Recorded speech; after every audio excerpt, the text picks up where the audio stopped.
পূর্ব ত্রিপুরা আসনে অন্তর্ঘাতের আশঙ্কা শুরু। বহিষ্কার হেভিওয়েট বিধায়ক, রিপোর্ট খতিয়ে দেখছেন দলের কেন্দ্রীয় নেতৃত্ব। কি বার্তা বিস্তারিত জানিয়ে দেব, সঙ্গে থাকবেন। পূর্ব ত্রিপুরা লোকসভা আসন নিয়ে অজানা আশঙ্কায় ভুগতে শুরু করেছে প্রদেশ বিজেপি। ত্রিপুরামাতা সুপ্রিমো পদ্মত কিশোরের বোন কীর্তি সিংকে পদচিহ্নে প্রার্থী করাই বিজেপির অন্দরে বিরোধ শুরু হয়েছিল।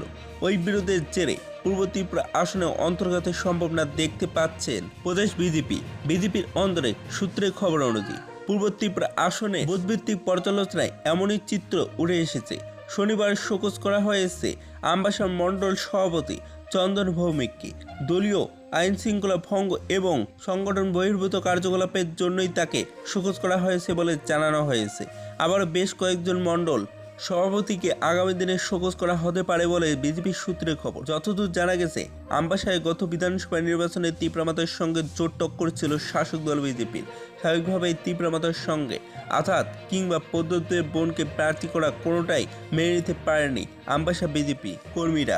অভিযোগ, চন্দন ভৌমিক নিজেও কর্মীদের এই ক্ষোভে গীতাহুতি দিয়েছেন। তার এই আমবাসার দলীয় সভ্য সমর্থকদের ভোট কতটা বিজেপির অনুকূলে গেছে এ নিয়ে সংশয়ে রয়েছেন প্রদেশ নেতৃত্ব। শুধু তাই নয়, আমবাসার দলের একটা অংশকে প্রার্থীর বিরুদ্ধে ভোট দেওয়ার জন্য নাকি সরাসরি নির্দেশ দিয়েছিলেন মণ্ডল সভাপতি। আর এই খবর জানার পরেই তাকে তড়িঘড়ি শোকজ করার সিদ্ধান্ত নেয় দল। আপাতত শোকজ করা হলেও তাকে একেবারে বহিষ্কার করার সিদ্ধান্ত নেওয়া হয়েছে বলেও দলীয় সূত্রের খবর। এবং পূর্ব আসনের প্রার্থীর বিরুদ্ধে বিদ্রোহের জেরে শোকজ করা হয়েছিল দলের সভাপতি পাতালকণা জামাতিয়াকে। যদি ভিডিওটি ভালো লাগে তাহলে একটি লাইক দিবেন, চ্যানেলে নতুন হলে সাবস্ক্রাইব করে পাশে থেকে বেল আইকনটি প্রেস করে রাখবেন এরকম লেটেস্ট আপডেটগুলি সর্বপ্রথম পাওয়ার জন্য। এয়ারপোর্ট এজিট অফ বাংলা।